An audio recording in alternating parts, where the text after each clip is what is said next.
Feed is not just a necessity, it is a silent partner in healing. When a goat suffers from colic, the path to recovery begins with slow, deliberate feeding. Soft, soaked hay or alfalfa pellets bring comfort to a disrupted gut. Grains must be avoided. They overwhelm the rumen. Fresh water and fruit, choice baking soda become part of the prescription. The return to normal digestion is not rushed.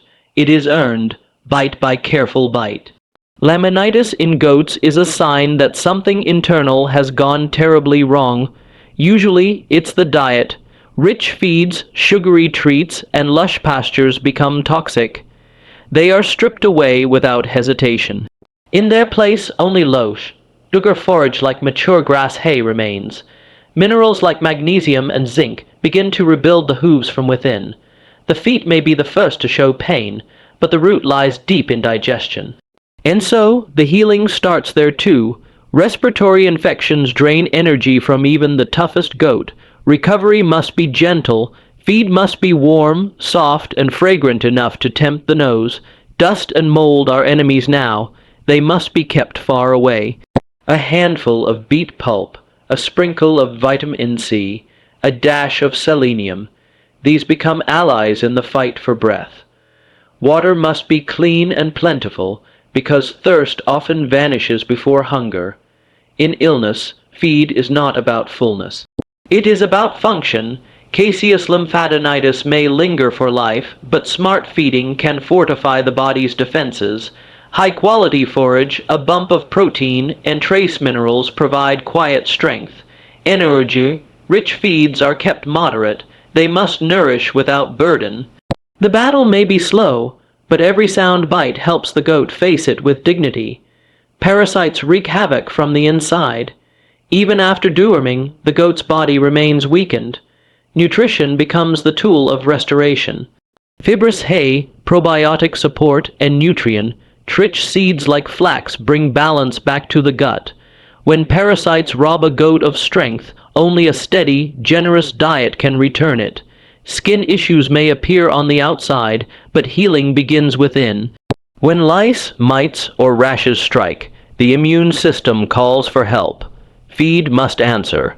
A boost of protein renews the skin. Omega-3 soothe the inflammation. Zinc and copper rebuild the coat, and vitamins light the way to recovery. Shiny hair and healthy skin are the visible results of invisible care. A goat limping from joint pain needs more than rest. Anti-inflammatory nutrition becomes the balm. Flaxseed and turmeric help calm swollen joints. Vitamins strengthen muscle function. Selenium and vitamin E speed tissue repair, and the feed must be soft and comforting, not taxing on digestion. A hurting body heals best with gentleness in every meal.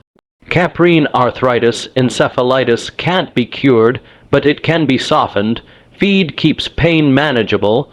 Antioxidants, vitamin C, selenium, and omega-3s form a shield against the worst symptoms. Soaked feeds, easy to chew and digest, make life easier. Every thoughtful bite adds strength to endure. Pregnancy toxemia is a thief in the final days of gestation. It steals energy quickly, so it must be met with urgent nutritional care. Small, frequent meals rich in digestible fiber and safe energy sources like beet pulp or rice bran can turn the tide. Molasses, water revives a flagging dough. Extra calcium supports life. The goal is not just birth, it is survival for both the mother and the young. Wounds test the body's repair systems, but feed helps them mend. Protein becomes the brick. Vitamins and minerals are the mortar. Zinc, vitamin A, and omega-3 reduce inflammation and spark regeneration. Even if the cut is external, the healing happens from the inside. What the goat eats becomes the scaffolding of recovery. In every case, feed is not just something we offer. It is a calculated act of healing. A goat cannot tell you what it needs, but its body shows signs and nutrition answers. Feed with care, with patience, and with wisdom, because the right feed at the right moment can change everything.